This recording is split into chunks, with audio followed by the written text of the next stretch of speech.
Welcome to my 33rd video. Well, for the first time in a long time, I did not have trouble figuring out what to talk about. Last week I mentioned the premonition of my future if I did not take my eating seriously.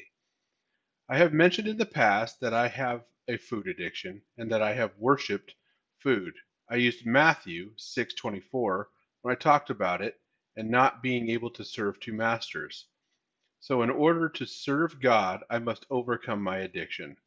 Well, I think my vision pointed back to this verse and Exodus 23, where God says, "You shall have no other gods before me." I am guessing it was pretty important since it was the first commandment.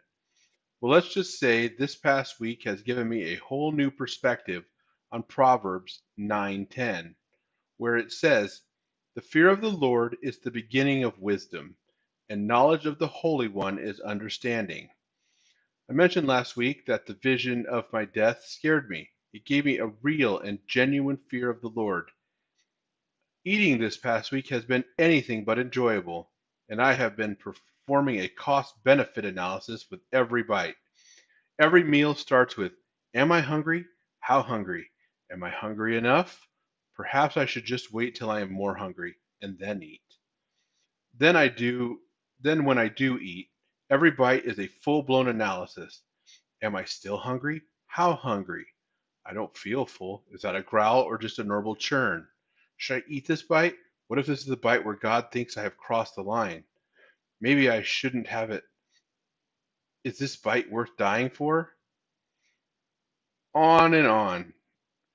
Am I overanalyzing? Maybe. But I don't think so. I think this is precisely what is meant by fear of the Lord is the beginning of wisdom. I will assure you, I am making wiser and more judicious food choices. Which brings me to the second part of the verse. Knowledge of the Holy One is understanding. I have knowledge of the Holy One, and the pages of the Bible are full of stories where God strikes down a single person for not following instructions.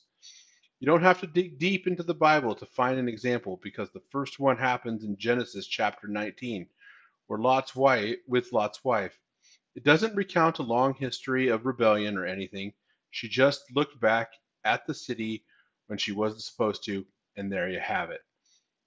So then I think about me with a long history of disobedience, and I fear the Lord will make good on his promise to me. This whole experience with eating and food this week got me thinking. I thought to myself, why am I limiting this level of scrutiny to just food? Shouldn't every decision and every action I make in a day fall under this level of scrutiny? The answer to this question is yes. This is what it means to take every thought captive. And why do I want to take these thoughts captive? So that I am obedient. 2 Corinthians 10:5 is where this saying comes from.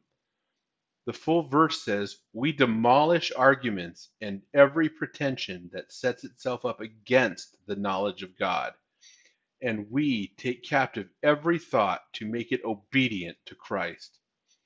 What is sin if not an argument and pretension against the knowledge of God? So how do I overcome sin? By taking every thought captive. I am able to do this because of my fear of the Lord. Why do I fear the Lord? Because he said to have no other gods before him, and I have the knowledge that I cannot serve two masters, and my addiction is a master. So how do I overcome my addiction?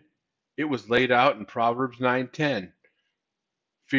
My fear of the Lord is giving me wisdom, and my knowledge of the Holy One is giving me understanding.